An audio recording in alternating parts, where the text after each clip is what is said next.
नेपाली कांग्रेसका प्रवक्ता विश्वप्रकाश शर्मा न्यूज लाइभमा हुनुहुन्छ। हामी अब उहाँसँग कुराकानी गर्नेछौं। स्वागत छ न्यूज 24 टेलिभिजनमा। नमस्ते, जय नेपाल सम्झनाजी, जानोकाजी। अब संसदीय सर्वोच्चताको चर्को आलोचना गर्ने कांग्रेस संसदले विधेयक पारित गर्यो भनेर सडकमा आन्दोलन गर्न मिल्छ? पहिलो कुरो यहाँलाई मैले स्मरण गराउँ कि संसदीय सर्वोच्चताको विरुद्धमा नेपाली कांग्रेसले शब्दमा, व्यवहारमा, विगतमा, वर्तमानमा र भविष्यमा कहिले पनि बोल्दैन। संसदमा शासन अथवा मुलुकमा शासन बहुमतको नै हुने हो। बहुमत उहाँहरूसँग छ, हामीलाई थाहा छ। बहुमतले शासन गर्न पाउनुहुन्न उहाँहरूले, हामीले त्यो भनेको छैन। निर्णय बहुमतले गर्न पाइँदैन, हामीले त्यो पनि भनेको छैन। तर बहुमतले निर्णय गरेर शासन चलाउन पाइन्छ भन्नुको अर्थ मतदाताले मत दिँदै गर्दा तिमीले बहुमतको नाममा विवेकलाई कुल्चे पनि हामीलाई स्वीकार छ मतदाताले भनेको होइन। त्यसकारण जब बहुमत र विवेकको प्रश्न आउँछ, सरकारले विवेकलाई केन्द्रमा राख्नुपर्छ। सरकारले त्यो राखेन। संसदमा प्रतिपक्षीको विमतिको बावजुद विधेयक पारित गर्ने हतारो गर्यो, त्यसकारण हाम्रो विमति रह्यो।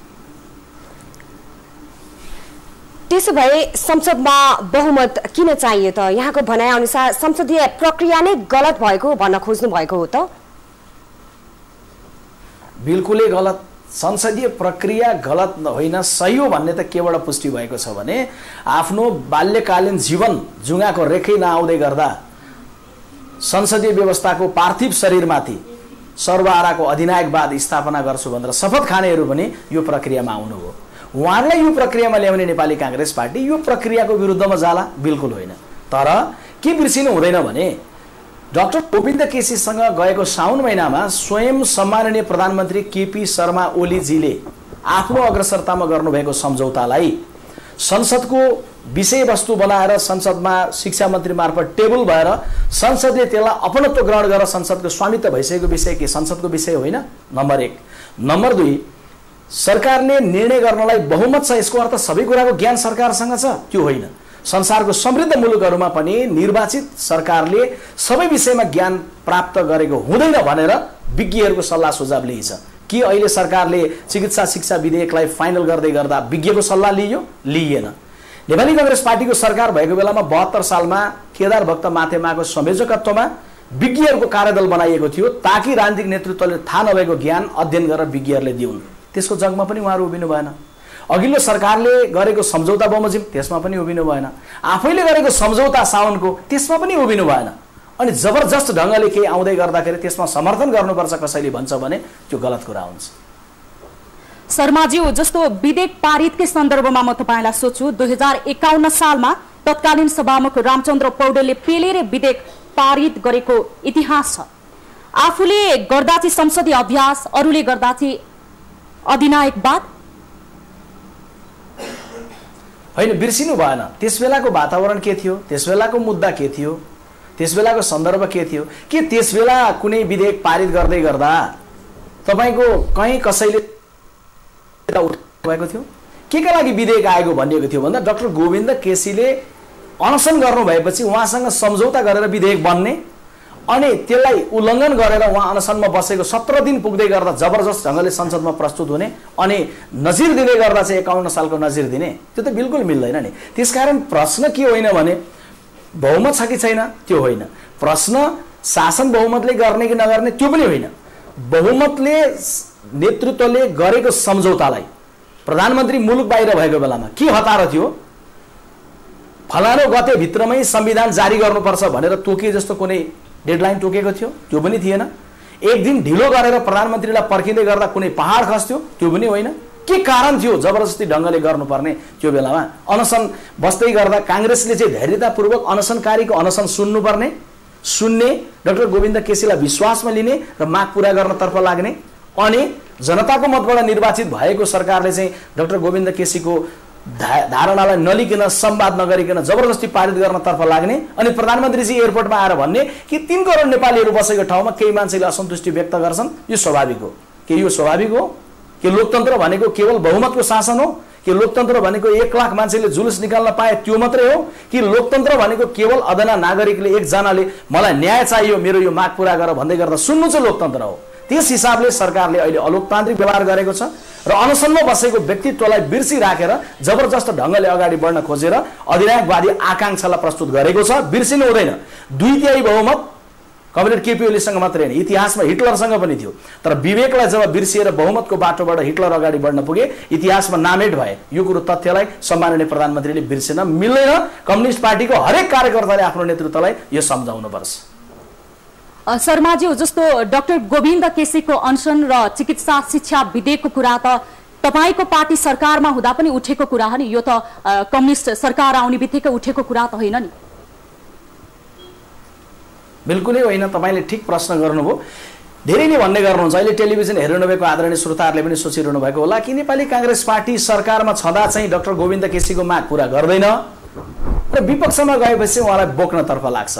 यस्तो आशंका राख्ने जसले बुझ्नु भएको छ उहाँहरूलाई मैले प्रस्ताउने अवसर मलाई मिलेको छ। डाक्टर गोविन्द केसीको मागलाई नै पूरा गर्दै सुशील कोइरालाको नेतृत्वमा रहेको सरकारले 70-80 लाख रुपियाँ तिर्नुपर्ने मेडिकल शिक्षाको लागि एमबीबीएस पढ्नलाई तिर्नुपर्ने त्यति पैसालाई केवल 30 लाख रुपियाँ तिर्नुपर्ने व्यवस्थापन गरेको थियो। किन? डाक्टर गोविन्द केसीकै माग पूरा गर्दै। नम्बर 1। नम्बर 2, सुशील कोइराला प्रधानमन्त्री रहनुभएको सरकारले विज्ञहरूको कार्यदल बनाइनुपर्छ भन्ने डाक्टर केसीको मागलाई सम्बोधन गर्दै केदार भक्त माथेमाको संयोजकत्वमा विज्ञहरूको उच्च स्तरीय कार्यदल बनाएको थियो। 2। तेस्रो, शेरबहादुर देउवा प्रधानमन्त्री रहनुभएको सरकारले एउटा विधेयक बनायो, संसदबाट लगेर पारित गर्ने अवस्था बनेन, अध्यादेश लिएर आयो। त्यसले ल्याएका कुराहरू मध्येमा 3टा महत्त्वपूर्ण कुराहरू त्यो विधेयक मार्फत, अध्यादेश मार्फत डाक्टर केसीको मागलाई सम्बोधन गरेर नेपाली काङ्ग्रेस पार्टीले पूरा गरेको थियो। 1, 75% छात्रवृत्तिको व्यवस्था आज मिडिया मार्फत अहिलेको सरकारले हामीले गरेको भन्नतर्फ लागेको छ। तर नेपाली काङ्ग्रेस पार्टीको सरकार भएको बेलामा मेडिकल शिक्षाको स्नातक तह अर्थात् एमबीबीएस पढ्न चाहने विद्यार्थीका लागि 75% छात्रवृत्तिको व्यवस्था हामीले ल्याएको अध्यादेशमा थियो। दोस्रो, एउटा विश्वविद्यालयले 5वटा मेडिकल कलेजलाई मात्रै सम्बन्धन दिन सक्ने भन्ने व्यवस्था पनि हामीले गरेका थियौँ। तेस्रो, काठमाडौँमा पुग्यो, अब काठमाडौँ बाहिर जानुपर्छ, 10 वर्षसम्म काठमाडौँमा मेडिकल कलेजलाई सम्बन्धन दिन बन्द गर्यौँ। हामीले त्यो माग पूरा गरेका थियौँ। त्यही कुरोलाई पालना सरकारले गरिदिएको भए त जटिलतै आउने थिएन नि। गएको साउन महिनामा सरकारले जुन डाक्टर केसीसँग सम्झौता गर्यो त्योभन्दा अगाडि ल्याएको प्रतिस्थापन विधेयकमा सरकारले 75% छात्रवृत्ति प्राप्त गरेर झुपडीको छोराछोरीले पनि डाक्टर बन्न पाउने व्यवस्थालाई पनि खारेज गरेको थियो। दबाब भयो, आन्दोलन भयो, सरकार फेरि फर्किनेतर्फ लाग्यो।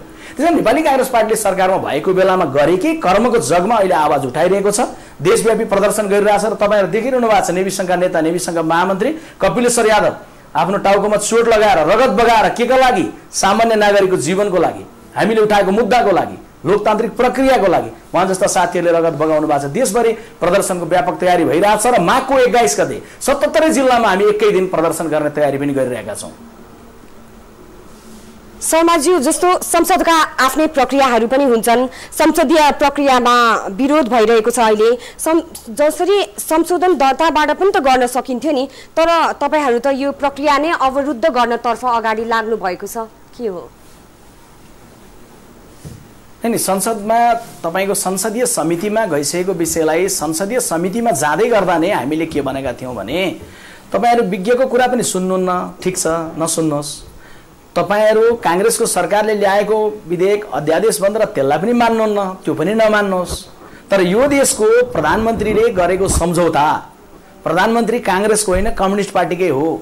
प्रधानमन्त्रीजी आफैले अग्रसरता राख्नुभयो, आफैले डाक्टर केसीसँग सम्झौता गराउनु भयो। त्यसपछि डाक्टर केसीसँगको भेटमा डाक्टर केसीले जस्तै मैले पनि मेडिकल शिक्षामा सुधार चाहेको हो भनेर उहाँले भन्नुभयो। संसदमा प्रस्तुत भयो, गिरिराज पोखरेलले त्यो विषयलाई स्टेबल गर्नुभयो। त्यसपछि सभामुखले यो संसदको सम्पत्ति भयो भनिसक्नुभयो। त्यसलाई पालना गर्नतर्फ लाग्नुहोस्, त्यसैलाई कार्यान्वयन गर्नतर्फ लागौँ भनेर हामीले संसदीय समितिमा भन्यौँ। हाम्रो पार्टीका सांसदहरूले पुष्पा भुषालदेखि लिएर चित्रलेखा यादवदेखि लिएर गगन थापासम्मले यसलाई भोकल्ली चाहिँ प्रस्तुत गर्नुभयो, तर सरकारले त्यसलाई सुनेन। चाहिँ हामीले प्रक्रियामा नगएको भन्ने होइन। र संसदीय व्यवस्थामा, संसदीय परिपाटीमा प्रतिपक्षको बेन्चमा केवल एकजना मात्रै सांसद उभिएको अवस्था छ भने प्रक्रिया अगाडि लगिँदैन। यो संसदीय व्यवस्था पद्धति नबुझेको कारण भएको छ। तपाईको बाल कल्याण माध्यमिक विद्यालय रोल्पा लिबाङको गुरु, विज्ञानको शिक्षक रहनुभएका कृष्णबहादुर मराजीलाई विज्ञानको ज्ञान त भयो तर संसदीय पद्धतिको ज्ञान भएन, त्यसकारणले समस्या भयो। उहाँमा पूर्व शिक्षकको शालीनता भएन, पूर्व लडाकुको आवेग भयो, त्यसकारण यो समस्या भयो। सरकारले लोकतन्त्र भनेको चुनाव जित्नु मात्रै हो भन्ने सोच्यो, लोकतन्त्र भनेको लोकतान्त्रिक संस्कार हो भन्ने शर्माज्यू जस्तो हामीले विनम्र आग्रह गरेका छौँ, तपाईहरुलाई बहुमत छ, तपाईहरुले चलाउनु पर्छ, तपाईहरुले शासन गर्नुपर्छ, तर बहुमतले मात्रै हैन विवेकले आफ्नो बहुमतलाई सिंगारेर गर्नुपर्छ। हाम्रो त्यसमा साथ रहन्छ, समर्थन रहन्छ। शर्माज्यू जस्तो लामो समयसम्म चाहिँ निष्क्रिय देखिएको प्रतिपक्ष यति बेला आएर चाहिँ सक्रिय देखिएको छ, आन्दोलनकै तयारी गर्नुभएको छ। तपाईले बताए अनुसार यति बेला हामीले तपाईका कार्यकर्ताहरू घाइते पनि दृश्यमा देखिरहेका छौँ। अब यो आन्दोलनको उद्देश्य चाहिँ चिकित्सा शिक्षा विधेयक मात्र हो कि अरू पनि केही एजेन्डा थिए? अब तपाईलाई बताउँ कि नेपाली कांग्रेस पार्टीले यो 1 वर्षको बीचमा त्यो बेला 48 सालको प्रतिपक्ष तुलना गर्नुहोस्, नेकपा एमाले प्रतिपक्ष थियो। 1 वर्ष पुग्नुभन्दा अगाडि दर्जन पटक नेपाल बन्द र उपत्यका बन्द गरेको प्रतिपक्ष जस्तो नेपाली कांग्रेसले राखेन। नेपाली कांग्रेस पार्टी कस्तो कमजोर प्रतिपक्ष होला आदरणीय श्रोताहरू हेर्दै हुनुहुन्छ। संसदमा यत्रो घटना हुँदै गर्दाखेरि रोस्टम पनि तोडेन, एउटा कुर्सी पनि भाँचेन। यस्तै खालको कमजोर प्रतिपक्ष भए पनि शालीनता हामीले जे राखेका छौँ यो नै लोकतन्त्रको सौन्दर्य हो। तर हामीले अब यो 21 गते माघ 21 गतेको लागि जे प्रदर्शन गर्दैछौँ 77 जिल्लामा, त्यसका पछिल्तिर एक होइन 6 वटा मुद्दाहरू छन्। पहिलो मुद्दा डाक्टर गोविन्द केसीसँग गरेको सम्झौतालाई पालना गरिएन, चिकित्सा शिक्षा विधेयकलाई तोडमरोड गरियो, सरकारले संसदमा बल प्रयोग गर्यो, विवेकसम्म ढङ्गले अगाडि बढेन, यसमा हाम्रो प्रतिवाद रहन्छ पहिलो। दोस्रो, गिरिजाप्रसाद कोइराला र सुशील कोइरालाको नाममा स्थापित भएका अस्पतालहरूलाई सरकारले सङ्घबाट हटाएर यसको नामेट गर्ने प्रयत्न गर्यो, त्यसकारण हाम्रो विरोध प्रदर्शन रहन्छ। तेस्रो, संवैधानिक परिषदको बैठकमा पार्टीको सभापति रहनुभएका प्रमुख प्रतिपक्षी दलका नेतालाई सहभागी नगराइकन माघ 6 गते निर्णय गरियो। लोकतान्त्रिक संस्कार र संस्कृति र पद्धति र परम्पराभन्दा बाहिर गरिएको निर्णयमा हाम्रो विमति छ। तेस्रो कुरो।